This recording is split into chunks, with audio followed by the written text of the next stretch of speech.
আমাদের জীবনে এমন কিছু মুহূর্ত আসে যখন চুপ থাকাটাই সবথেকে বুদ্ধিমানের কাজ হয়ে দাঁড়ায়। নীরবতা কেবল শব্দের অনুপস্থিতি নয়, এটি একটি কৌশলগত শক্তি যা আপনাকে জীবনের জটিলতা থেকে রক্ষা করে এবং সাফল্যের পথে এগিয়ে নেয়। নীরবতার গুরুত্ব এবং আবেগ নিয়ন্ত্রণের উপায়গুলো আজকের ভিডিওতে আলোচনা করা হলো। নীরবতা আপনার জীবনকে কিভাবে ইতিবাচকভাবে পরিবর্তন করতে পারে তাই পয়েন্টগুলোর মাধ্যমে বোঝা যায়।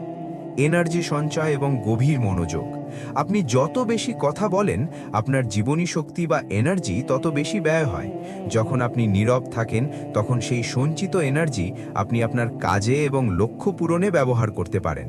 এতে আপনার ভুল করার প্রবণতা কমে যায় এবং আপনি সঠিক সিদ্ধান্ত নিতে পারেন। বোঝার ক্ষমতা বা এফিসিয়েন্সি বৃদ্ধি। চুপ থাকার ফলে আপনি অন্যের কথা মনোযোগ দিয়ে শোনার সুযোগ পান। এতে মানুষের কথার পেছনের আসল উদ্দেশ্য এবং পরিস্থিতি বোঝা আপনার জন্য সহজ হয়ে যায়।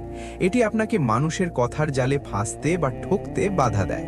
মানসিক ও আত্মিক প্রশান্তি। গসিপ এবং অপ্রয়োজনীয় আলোচনা থেকে দূরে থাকলে জীবনের জটিলতাগুলো কমে যায়। যারা নীরবতা পালন করে তারা ইমোশনালি এবং স্পিরিচুয়ালি অনেক বেশি শান্ত থাকে। নিজের সাথে কথা বললে নিজেকে আরও গভীরভাবে চেনা যায়। ব্যক্তিত্বের গুরুত্ব বৃদ্ধি। অতিরিক্ত কথা বললে মানুষের কাছে নিজের গুরুত্ব কমে যাওয়ার ভয় থাকে, কিন্তু আপনি যদি কম এবং প্রয়োজনীয় কথা বলেন, তবে যখনই আপনি মুখ খুলবেন সবাই আপনার কথা গুরুত্ব সহকারে শুনবে। গোপনে সাফল্যের প্রস্তুতি। নীরবতা আপনাকে আপনার লক্ষ্য বা ভবিষ্যৎ পরিকল্পনা আড়াল রাখার সুযোগ দেয়। মানুষ আপনার পরিকল্পনা শোনার চেয়ে আপনার কাজের ফলাফল দেখতে বেশি পছন্দ করে। গোপনে কঠোর পরিশ্রম করলে সাফল্যের গন্তব্যে দ্রুত পৌঁছানো সম্ভব। সৃজনশীলতা বা ক্রিয়েটিভিটি। নীরবতা আপনার কল্পনা শক্তিকে উঁচুতে ওড়াতে সাহায্য করে।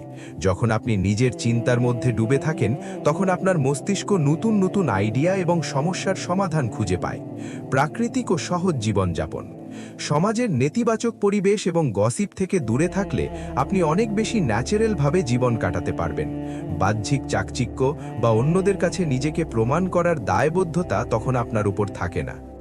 উৎস অনুসারে মানুষের সবথেকে বড় শত্রু তার বাইরে নেই, বরং তার নিজের ভেতরেই লুকিয়ে আছে, আর তা হলো অনিয়ন্ত্রিত আবেগ। পুতুলে পরিণত হওয়া। যখন আপনার রাগের বা দুঃখের ওপর আপনার নিয়ন্ত্রণ থাকে না, তখন আপনি অন্য মানুষের দ্বারা নিয়ন্ত্রিত হতে শুরু করেন। মানুষ যদি আপনার আবেগীয় দুর্বলতা বুঝে ফেলে, তবে তারা তাদের স্বার্থে আপনাকে ব্যবহার করবে। প্রতিভার ধ্বংস। আপনি যতই প্রতিভাবান হন না কেন, অতিরিক্ত রাগ, ভয় বা হিংসা আপনার সেই প্রতিভাকে ধ্বংস করে দিতে পারে। আবেগের বশবর্তী হয়ে নেওয়া ভুল পদক্ষেপের কারণে পরবর্তীতে আপনাকে কেবল আফসোস করতে হয়। নিজের আবেগকে জয় করার জন্য কিছু সুনির্দিষ্ট পদক্ষেপ গ্রহণ করা জরুরি। 10 মিনিটের বিরতি। যখন খুব রাগ বা উত্তেজনা অনুভব করবেন, তখন সাথে সাথে প্রতিক্রিয়া না জানিয়ে 10 মিনিট থেমে যান। নিজেকে প্রশ্ন করুন, আমি যা করছি তা কি আমার নিজের সিদ্ধান্ত নাকি আবেগের বশবর্তী হয়ে করছি।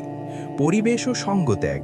যে সকল মানুষ বা পরিবেশ আপনাকে নেতিবাচকতার দিকে টানে, সেই জায়গা বা সঙ্গ ত্যাগ করা আপনার ইমোশনাল হেলথের জন্য সবথেকে উত্তম পদক্ষেপ।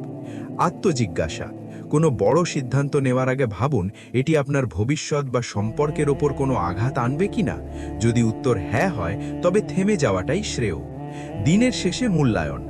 রাতে ঘুমানোর আগে সারাদিন আপনি কোন কোন আবেগ দ্বারা নিয়ন্ত্রিত হয়েছেন তা নিয়ে ভাবুন এবং ভুলগুলো শোধরানোর চেষ্টা করুন। আপনার জীবন আপনি কিভাবে কাটাবেন তা নির্ভর করে আপনার চিন্তা ভাবনার ওপর। আপনি যদি নিজেকে দুর্বল ভাবেন, তবে পৃথিবী আপনাকে দুর্বল হিসেবেই দেখবে, কিন্তু আপনি যদি নিজের আবেগ এবং নীরবতাকে নিয়ন্ত্রণ করতে পারেন, তবে আপনি একজন শক্তিশালী ব্যক্তিতে পরিণত হবেন। ইমোশনকে অনুভব করা উচিত, কিন্তু তার মধ্যে ডুবে যাওয়া উচিত নয়।